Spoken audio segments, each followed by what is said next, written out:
السلام عليكم ورحمة الله وبركاته. الحمد لله الحمد لله نحمده ونستعينه ونستغفره ونؤمن به ونتوكل عليه ونعوذ بالله من شرور أنفسنا ومن سيئات أعمالنا ونعوذ بالله من شرور أنفسنا ومن سيئات أعمالنا ونعوذ بالله من شرور أنفسنا ومن سيئات أعمالنا من يهده الله فلا مضل له ومن يضلله فلا هادي له ونشهد أن لا إله إلا الله وحده لا شريك له ونشهد أن سيدنا وسندنا وحبيبنا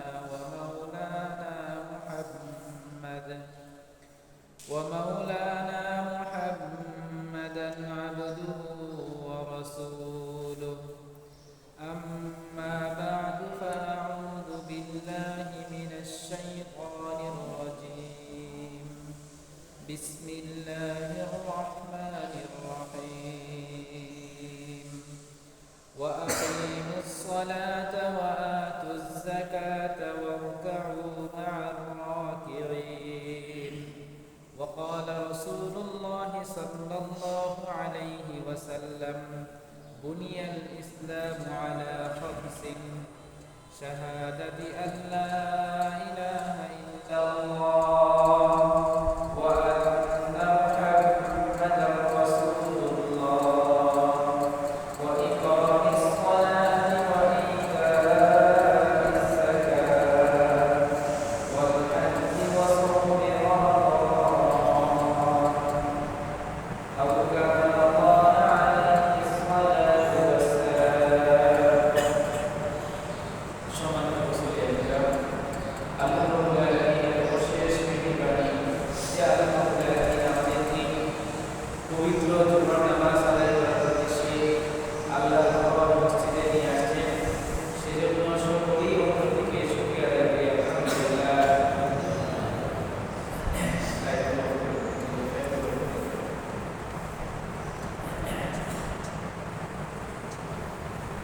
আমাদের ধারাবাহিক আলোচনা চলতেছিল নামাজকে নিয়ে। ঈমানের পরে সবথেকে গুরুত্বপূর্ণ ইবাদত হলো নামাজ। আল্লাহ রাব্বুল আলামিন ঈমানের পরে সবথেকে যে ইবাদতের প্রতি বেশি গুরুত্ব আরোপ করেছেন সেটা হলো নামাজ।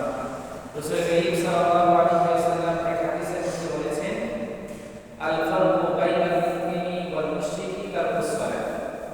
একজন মুমিন মুসলমান আর একজন মুশরিকের মাঝে পার্থক্য হলো মুশরিক নামাজ পড়ে না, মুমিন নামাজ পড়ে। কুফরি এবং ঈমানের পার্থক্য।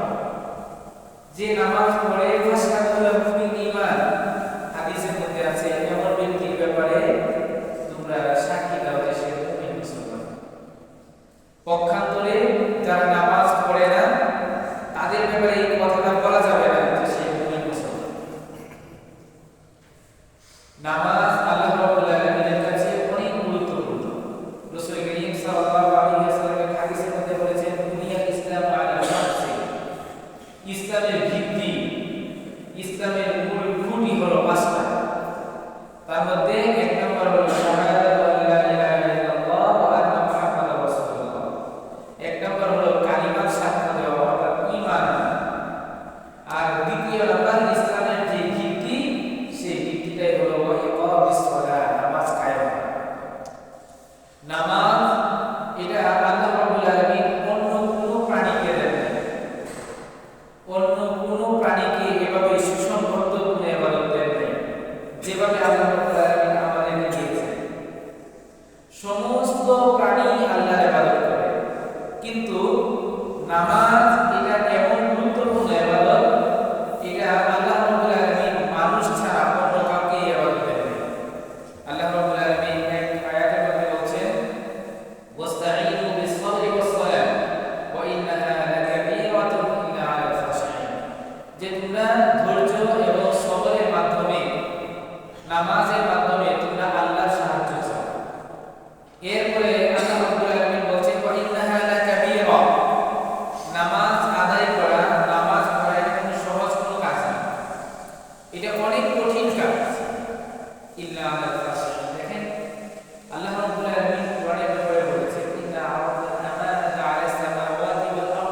জিবাল, এই কোরআনকে আল্লাহ রাব্বুল আলামিন আমাদের কাছে অবতীর্ণ করেছেন, মানুষের উপর অবতীর্ণ করেছেন।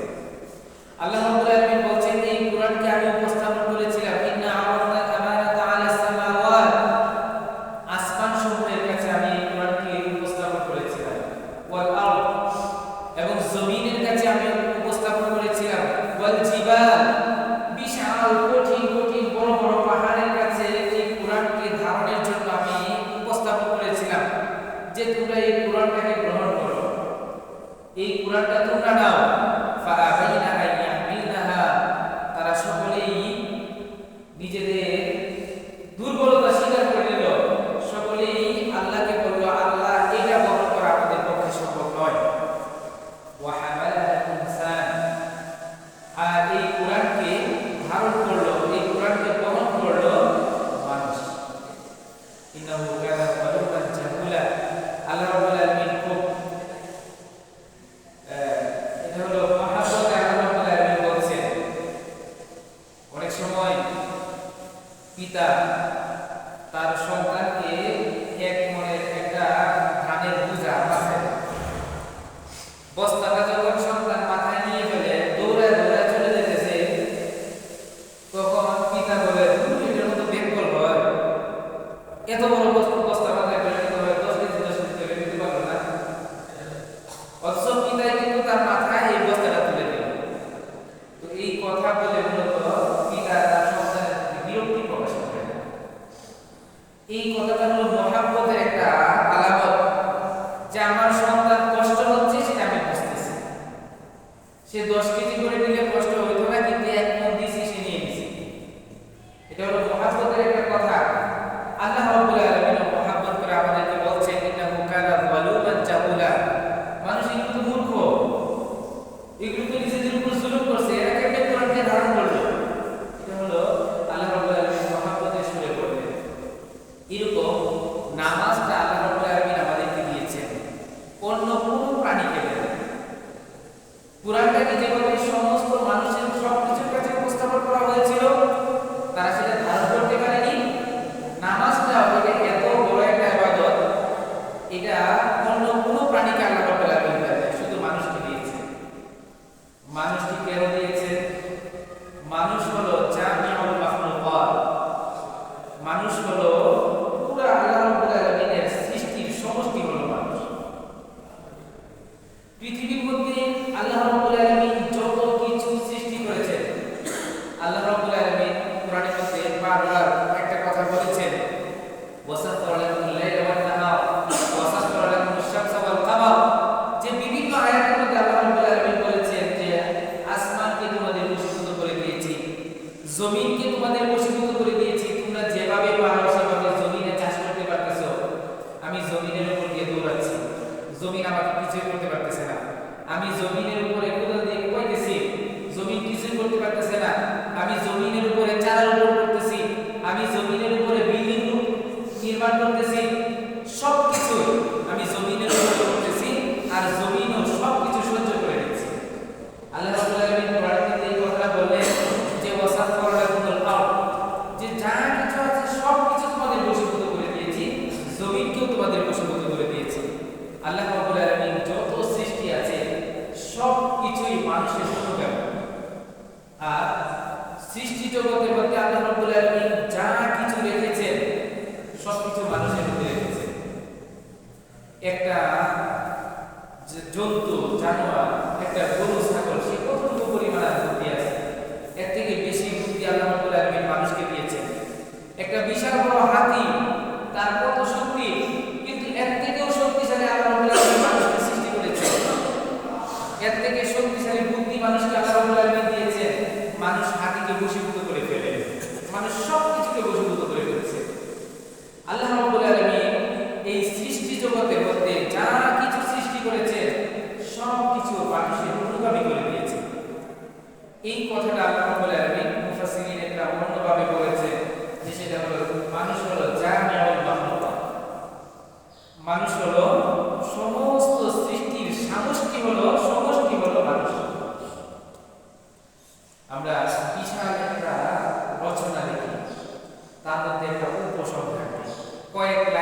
কয়েক লাইনের মধ্যে আপনি বিশাল যে রচনা লিখলেন ওটা ওই কয়েক লাইনে চলে আসে। উপসংহার, মানুষ হলো সেই উপসংহার। আল্লাহ রাব্বুল আলামিন যে সৃষ্টি করেছেন, অনেক মানুষ বলে 18,000 মাখলুকাত সৃষ্টি করেছেন। 18,000 মাখলুকাত তো শুধু বাংলাদেশের মধ্যে যে সমস্ত প্রাণীর অস্তিত্ব আছে এইগুলোর হিসাব যদি কেউ করে, তাও আমার মনে হয় 18,000 থেকে আরো বেশি হবে। পুরো পৃথিবী তো বাকি আছে। আল্লাহ রাব্বুল আলামিন ওয়াইদাউদ্দু নি'মাতাল্লাহ লা তুহসুহা, এক আয়াতের মধ্যে বলছেন যে তোমরা যদি আল্লাহর নিয়ামত, আল্লাহর অনুগ্রহ, আল্লাহর এই সমস্ত সৃষ্টি জগৎকে যদি গণনা করা শুরু করো, লা তুহসুহা, তোমরা এটা গণনা করে শেষ করতে পারবে না। সুতরাং 18,000 এর মধ্যে সীমাবদ্ধ হবে। যেটা বলছিলাম, আল্লাহ রাব্বুল আলামিন যা কিছু সৃষ্টি করেছেন সব কিছু মানুষের অনুগামী করে সৃষ্টি করেছেন। মানুষকে বানিয়েছেন জামিউল মাখলুকাত, সমস্ত সৃষ্টির সমষ্টি বানিয়েছেন, সমষ্টি বানিয়েছেন মানুষকে। আর মানুষকে জামিউল মাখলুকাত বানানোর পরে আল্লাহ রাব্বুল আলামিন মানুষকে একটা ইবাদত দিয়েছেন, যে ইবাদতটা হলো সমস্ত সৃষ্টি জগৎ যে ইবাদত করতেছে এই সমস্ত ইবাদত একটা ইবাদতের ভিতরে আছে। সেরকম একটা ইবাদত দিয়েছেন যেটার নাম হলো নামাজ। এটাকে বলা হয় জামিউল ইবাদাত, সমস্ত ইবাদতের সমষ্টি হলো নামাজ। আমরা এই যে কাজগুলো দাঁড়িয়ে আছে একটা শাখার উপর দাঁড়িয়ে আছে। আমরা যখন নামাজের মধ্যে দাঁড়াই দুইটা শাখার উপর, দুইটা পায়ে আমরা দাঁড়িয়ে থাকি আল্লাহ রাব্বুল আলামিনের সামনে। এই যে গাছ দাঁড়িয়ে আছে, আমার নামাজের মধ্যে গাছের দাপনটা আছে। কিছু প্রাণী সব সময় রূপ অবস্থায় আছে, গরু, ছাগল, ভেড়া, দুম্বা, এগুলো রূপ অবস্থায় আছে, আমার নামাজের মধ্যে সেই রূপটা আছে। সেজন্য এটাকে বলা হয় জামিউল ইবাদাত। আমরা অনেকেই আল্লাহ যে সৃষ্টি করেছেন এই সৃষ্টি জগতের ইবাদতের রহস্যটা বুঝি না। আল্লাহ রাব্বুল আলামিন কোরআনে বলছেন ওয়া ইন মিন শাইইন ইল্লা ইউসাব্বিহু বিহামদি। আল্লাহ রাব্বুল আলামিন যা কিছু সৃষ্টি করেছেন সবকিছুই আল্লাহর ইবাদতের মধ্যে পড়ে, সবকিছুই আল্লাহর তাসবিহাতের মধ্যে পড়ে। শেখ জাকারিয়া কাদরী রাহিমাহুল্লাহ, যিনি ফাজাইলে আমাল এবং ইত্যাদি কিতাবের লেখক, অনেক বড় আলেম ছিলেন, উনি ওনার কিতাবের মধ্যে লিখেছেন এক লাইলাতুল কদরের রজনীতে মসজিদের মুয়াজ্জিন সাহেব শেষ রাতের দিকে মিম্বারের মধ্যে উঠলেন, মিনারায় উঠলেন, উঁচু মিনারা। তো উনি মিনারায় উঠে আশপাশে দেখতেছেন যে চিৎকার করে, আশপাশে তাকানোর পরে চিৎকার করে কিন্তু শুয়ে পড়ছে। মানুষ তার চিৎকার করে তাকে উদ্ধার করে নিয়ে আসলো। সুস্থ হওয়ার পরে তাকে জিজ্ঞাসা করা হইল কি এমন ঘটেছে যে আপনি মিনারায় উঠলেন, সেখানে চিৎকার করে বেহুশ হয়ে পড়েছিলেন? তো সেই মুয়াজ্জিন সাহেব বললেন, আমি যখন মিনারায় উঠলাম, মিনারায় উঠে আমি যখন দেখলাম গাছপালার দিকে তাকাইলাম, তখন আমি দেখি আল্লাহর সৃষ্টি জগতের মধ্যে সমস্ত প্রাণী আল্লাহর ইবাদতের মধ্যে ডুবে আছে। এই পরিস্থিতি দেখার পরে, এটা তো অবাক করা দৃশ্য, এই পরিস্থিতি দেখার পরে আমি হুঁশ হারিয়ে ফেলেছি। আমাদের মাযহাবের ইমাম আযম আবু হানিফা, আমরা অনেক কিছু দেখি না, কিন্তু যারা আল্লাহর ওলি তারা দেখে। ইমাম আযম আবু হানিফা রাহিমাহুল্লাহ, উনার মত হলো আমরা যে ওযু করি, আমরা যে গোসল করি, সেই গোসলের পানি, ওযুর পানিটা হলো নাপাক। এটা যদি শরীরে লাগে তাহলে শরীর নাপাক হয়ে যাবে। এটা আমাদের মাযহাবের ফতোয়া না, আমরা এটা মানি না, কিন্তু উনার মত ছিল সেটা। কেন উনার মত ছিল এটা? উনার আশপাশে যখন মানুষ ওযু করত, তখন উনি দেখতেন সে কি গুনাহ করে আসছে। হাদিসের মধ্যে আছে মানুষ যখন ওযু করে তখন তার ওযুর পানি দিয়ে তার হাত পা অঙ্গ প্রত্যঙ্গের গুনাহগুলো ঝরে পড়তে থাকে। সুবহানাল্লাহ। এমনকি এক হাদিসের মধ্যে আছে মুখের ভিতরে যদি কোনো গুনাহ থাকে, ওযুর পানির সাথে মুখের নিচের গুনাহটাও ঝরে পড়ে যায়। সুবহানাল্লাহ। ইমাম আযম আবু হানিফার পাশে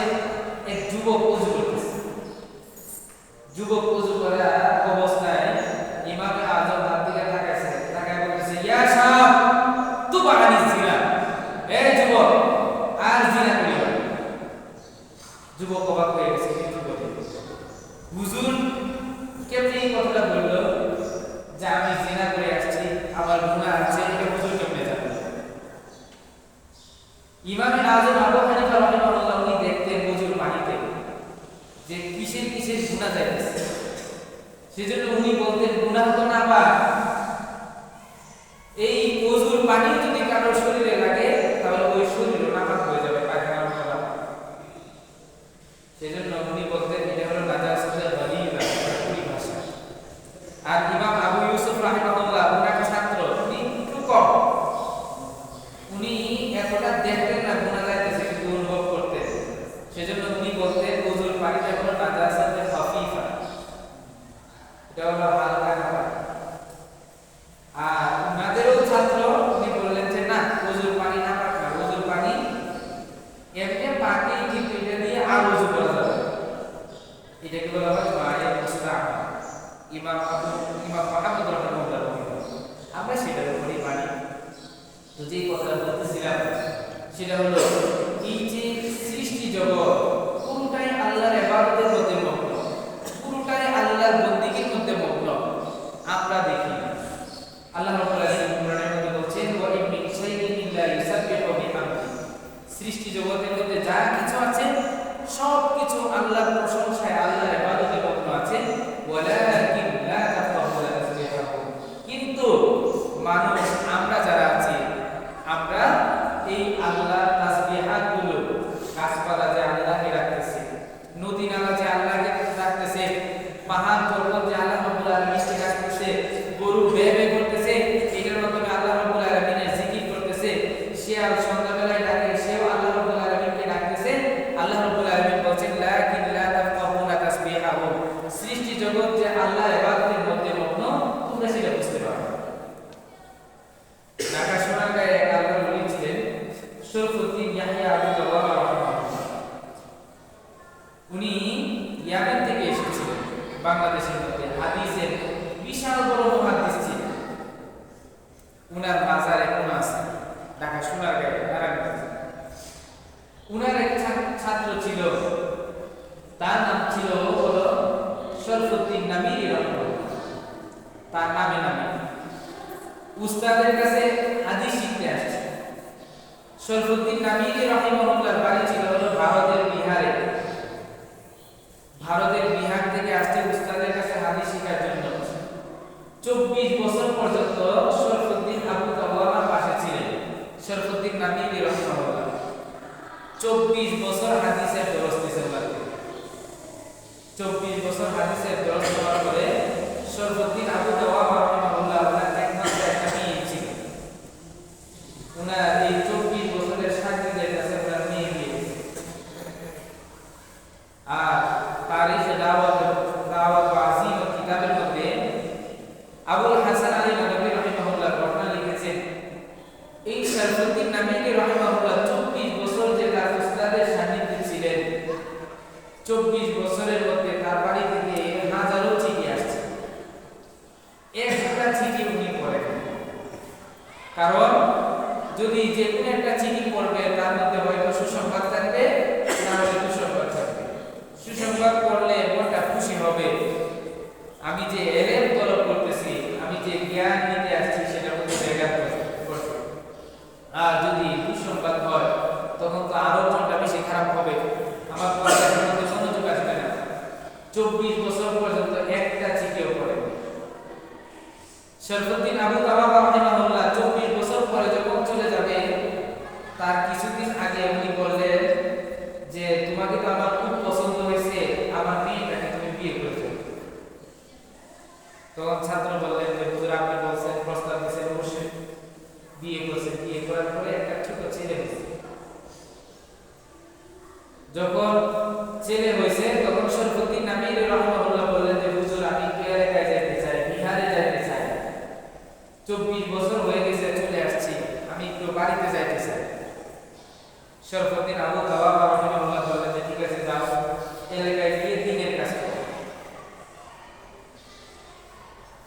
উনি যখন ওনার আলিয়াকে নিয়ে যাচ্ছেন, এলাকায় যাওয়ার পরে এলাকার মধ্যে ওনার মন বসে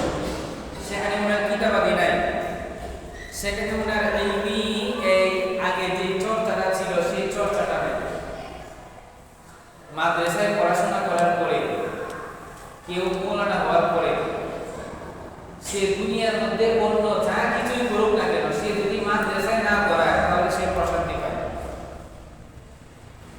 একজন আলেম হয়েছে, সে হয়তো নুরানি পড়াবে, সে হয়তো ছোট বাচ্চাদেরকে কায়দা পড়াবে, তারপরেও তার অন্তরের মধ্যে প্রশান্তি থাকে। সে যদি এই ইলমি মাসগালা যেটা আছে ব্যস্ততা, এটা থেকে যদি ভিন্ন দিকে চলে যায় তখন তার মধ্যে প্রশান্তি থাকে না। আমাদের দেওবন্দের একজন বড় শিক্ষাবিদকে জিজ্ঞাসা করা হয়েছিল যে পৃথিবীর মধ্যে তো অনেক প্রতিষ্ঠান গড়ে উঠেছে, অনেক প্রতিষ্ঠান গড়ে উঠেছে, কিন্তু আপনাদের দেওবন্দের শাখা প্রশাখা যেভাবে ছড়িয়ে পড়েছে অন্য কোনো প্রতিষ্ঠানের তো শাখা প্রশাখা এরকম করে ছড়ায় না। যেমন মনে করেন মিশন আল আজহার ইউনিভার্সিটি, আপনারা শুনেছেন আজ থেকে 700-800 বছর আগে প্রতিষ্ঠিত মাদ্রাসা, এটা বিশ্ববিদ্যালয় আল আজহার ইউনিভার্সিটি। সেটার শাখা প্রশাখা পৃথিবীতে কয়টা আছে? আর দারুল উলুম দেওবন্দ 200 কয়েক বছর হয়েছে, মাত্র 200 বছর আগের মাদ্রাসা, 250 বছর মনে করেন। এই 250 বছরের মাদ্রাসা 200 বছরও হয়নি। এই অল্প কয়েকদিনের মাদ্রাসা আপনি যদি খোঁজ খবর নেন আপনার ইউনিয়নের মধ্যে ওই মাদ্রাসার কয়েকটা শাখা আছে, ঠিক না বেটি? এটা ঠিক না? দেওবন্দের শাখা এভাবে কিভাবে ছড়িয়ে পড়লো? দেওবন্দের একজন শিক্ষাবিদকে জিজ্ঞাসা করা হয়েছে, তখন উনি বললেন যে দেখে আমরা ছাত্রদেরকে পড়ানোর পরে তাদেরকে প্রথম যে কথাটা সবক দিই সেটা হলো সারা জীবন তোমাকে এই কাজটাই করে যেতে হবে। তুমি যে আমাদের কাছে পড়তেছো, তোমার দায়বদ্ধতা হলো তুমি পরবর্তীতে আরেকজনকে পড়াবে। ছোট্ট একটা মাদ্রাসা দিবা বাড়িতে গিয়া, হয়তো নুরানি মাদ্রাসা দিবা অথবা বড় আলেম হলে বড় মাদ্রাসা দিবা, কিন্তু মাদ্রাসা থেকে কোথাও অন্য কোথাও যাবে না। আমাদের হুজুরদের বেতন কিন্তু মাদ্রাসায় বিশাল অঙ্কের, সেরকম না। আর সব হুজুররা যে মাদ্রাসায় না পড়াইলে সে যে এত কম টাকা কামাই করতে, বিষয়টা সেরকম। অনেক ট্যালেন্ট, অনেক বিজ্ঞ শিক্ষক সেখানে আছে, কিন্তু অল্প টাকা বেতনে তারা চাকরি করতেছে। কেন? আমাদের আদর্শিক দায়বদ্ধতা এরকম, আমাদের আদর্শের জায়গাটাই এরকম যে আমরা এটা নিয়েই সারা জীবন ব্যস্ত থাকবো। একজন মানুষ মাস্টার্স শেষ করার পরে অথবা পোস্ট গ্রাজুয়েট করার পরে সে যখন চাকরিজীবী হয় তখন সে আর পড়াশোনা করে, সে চাকরি পেয়ে গেছে, এখন সে কি করবে? একজন প্রাইমারি লেভেলের শিক্ষক বলেন অথবা উচ্চ বিদ্যালয়ের শিক্ষক বলেন, তারা চাকরি পাওয়ার পরে তাদের পড়াশোনা শেষ। এখন তাদের পড়াশোনাটা খুবই স্বল্প পরিমাণ। আর মাদ্রাসার হুজুরদের একটু খোঁজ খবর নিয়ে, মাদ্রাসার যারা হুজুর আছে তারা ক্লাস টাইমে ক্লাস করে বাকি পুরোটা সময়ই পড়াশোনা করে, বাকি পুরোটা সময়। এটার মধ্যে আলাদা একটা মজা আছে। যাক, আমি বলতেছিলাম হলো সর্বদিন আমির রাহিমাহুল্লাহ, উনি 24 বছর উস্তাদের সান্নিধ্যে থাকার পরে বাড়িতে গেছেন। বাড়িতে গিয়ে দেখতেছেন আত্মীয় স্বজন অনেকেই নাই, শুধু ওনার মা জীবিত আছে। অল্প কিছুদিন থাকার পরে ওনার মাকে উনি বলতেছেন, মা আপনার কাছে তো আমি আসছি, থাকতে খুব মন চায়, কিন্তু আমি অন্তরে প্রশান্তি খুঁজে পাচ্ছি না। কারণ এখানে আমি কাউকে কোনো কিছু শিখাইতে পারতেছি না, কারো কাছ থেকে আমি শিক্ষাও অর্জন করতে পারতেছি না। আমার তো এমন পরিবেশ চাই যেখানে আমি কিছু ছাত্রদের পড়াইতে পারবো অথবা আমি আরেকজনের ছাত্র হয়ে কিছু শিখতে পারবো, আমি এই পরিবেশটা চাই। তো এতদিন আমি আপনার কাছে ছিলাম না, আপনি মনে করবেন আপনার সরফুদ্দিন মারা গেছে আর আপনার নাতি যেটা এই যে ছোট ছেলে, এই ছোট ছেলে আপনার সরফুদ্দিন, আপনি তাকে নিয়ে থাকেন, আমি চলে যাচ্ছি। শরফুদ্দিন আমির রাহিমাহুল্লাহ চলে গেলেন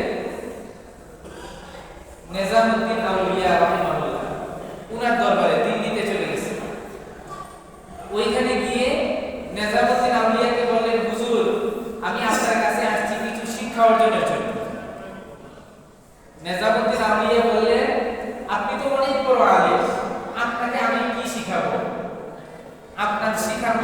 কিছু আমার কাছে নেই, আপনি আরেকজনের কাছে চলে যান। তো ওনার কথা শুনে উনি বের হয়ে চলে আসলেন, খুব হতাশ যে আমি কার কাছে যাব। তো ওনার ছোট ভাই বলতেছে, ওনার ছোট ভাই সাথে ছিল, ওনার ছোট ভাই বললেন যে চলো, একজন আল্লাহর ওলি আছে উত্তর প্রদেশের দিকে সাহারানপুর, শায়েখ ফেরদৌসী রাহিমাহুল্লাহ। আমি সব জায়গাতেই গেছি, নেজামুদ্দিন আউলিয়া, শায়েখ ফেরদৌসী সব ওনাদের মাজার জিয়ারত করেছি। শায়েখ ফেরদৌসীর কাছে নিয়ে গেছি। লম্বা ঘটনা সংক্ষিপ্ত করে বলে দিচ্ছি। শায়েখ ফেরদৌসীর কাছে যাওয়ার পরে অনেকদিন ছিলেন সেখানে, উনি খেলাফত লাভ করেছেন। খেলাফত পাওয়ার পরে উনার উস্তাদ উনাকে বললেন, তোমার আর এখানে থাকা যাবে না, তুমি এখন বীরভূম নামে একটা জঙ্গল আছে, ওই জঙ্গলের পাশ দিয়ে অমুক এলাকায় চলে যাও, সেখানে গিয়ে দিনের কাজ করো। তবে একটা কথা, এখন যে রওনা করবা, রওনা করার পরে কিন্তু আর ফিরে আসবে না, যাচ্ছই। তো উনি অর্ধেক রাস্তায় যাওয়ার পরে সংবাদ পাইছে ওনার সেই পিসাব মারা গেছে। সাথে সাথে ওনার মনে পড়ছে পিসাব কিন্তু আমাকে নিষেধ করছিল পিছনে আসা যাবে না, উনি আর আসেন নাই, চলে গেছে। এই জঙ্গলের ভিতর দিয়ে যখন অতিক্রান্ত করে যান, এই বীরভূম হলো ওই জঙ্গল, যেই জঙ্গলের মধ্যে গৌতম বুদ্ধ ধর্মের যে প্রতিষ্ঠাতা, সে এই জঙ্গলের মধ্যে সাধনা করছে। আরো বড় বড় সাধক এই জঙ্গলের মধ্যে ছিল। এই জঙ্গলের পাশ দিয়ে যখন যায়, তখন হঠাৎ করে ময়ূরের আওয়াজ শুনতে পায়। অনেকগুলো ময়ূরের আওয়াজ একসাথে ভেসে আসে। উনি কাফেলা থেকে বের হয়ে জঙ্গলের ভিতরে ঢুকে গেছে। এই জঙ্গলের ভিতরে উনি 12 বছর কাটায় আছে। 12 বছর পরে সুলতান তুগলক, ভারতের বাদশাহ, এই সুলতান তুগলক তার গভর্নরকে দিয়ে উনাকে জঙ্গল থেকে বের করে উনাকে আবার বিহারে নিয়ে আসছিল। বিহারে এনে উনার বিশাল বড় খানকা তৈরি করে দিয়েছিল, যেই খানকাতে হাজার হাজার ছাত্র ছিল। ইতিহাসের মধ্যে লেখা আছে, এই শায়েখ শরফুদ্দীন নামিরি রাহিমাহুল্লাহর হাতে তখন তো মানুষ কম ছিল, কিন্তু উনার হাতে প্রায় 1 লক্ষের অধিক মানুষ মুসলমান হয়েছে। সুবহানাল্লাহ। তো যে কথাটা বলতেছিলাম, এই যে দেখেন, উনি সেই জঙ্গলের মধ্যে যখন ময়ূরের পেখমের আওয়াজ শুনলেন, তখন উনি একটা মেসেজ খুঁজে পাইছেন যে এই জায়গায় আমাকে থেমে যেতে হবে, এখানে অনেক কিছু আছে। উনি ময়ূরের পেখমের আওয়াজ শুনে অনেক কিছু বুঝতে পারছেন। আমাদের সামনে যদি ময়ূরের পেখমে আওয়াজ করে আমরা কিছু বুঝবো? আমরা শুধু বুঝবো যে ময়ূর এখন আমাদেরকে খেলা দেখাইতেছে, সে তার সমস্ত পেখমগুলো মেলে দিছে, আমাদেরকে খেলা দেখাইতেছে, আমরা শুধু এটা বুঝবো। এর থেকে বেশি কিছু বোঝার মতো যোগ্যতা আমাদের হয় না। তো আল্লাহ রাব্বুল আলামিন যেই কথা থেকে কথাগুলো আসলো, আল্লাহ রাব্বুল আলামিন সৃষ্টি জগতের মধ্যে যা কিছু সৃষ্টি করেছেন সব কিছুই আল্লাহর ইবাদতের মধ্যে পড়ে, সব কিছু আল্লাহর ইবাদত করতেছে। আর সমস্ত ইবাদত, সৃষ্টি জগৎ যা ইবাদত করতেছে, সমস্ত ইবাদতের সার নির্যাস সমষ্টি হইল নামাজ, যেটা আমরা আদায় করি। আমি যদি আমার নামাজটাকে ভালোভাবে আদায় করি, তাহলে সমস্ত সৃষ্টি জগতের ইবাদত যেমন আল্লাহ রাব্বুল আলামিন কবুল করেছেন, আমার ইবাদতও আল্লাহ রাব্বুল আলামিন কবুল করে নেবেন। তো যে কথাগুলো বললাম, এই কথাগুলোর উপর আমাদেরকে আল্লাহ রাব্বুল আলামিন 5 ওয়াক্ত নামাজ যেন মসজিদে এসে আদায় করতে পারি, এবং নামাজ আদায় করার মাধ্যমে আমরা যেন সুশৃঙ্খল জীবনযাপন করতে পারি, সেই তৌফিক আল্লাহ রাব্বুল আলামিন আমাদের সকলকে দান করুন। ওয়া আলহামদুলিল্লাহ।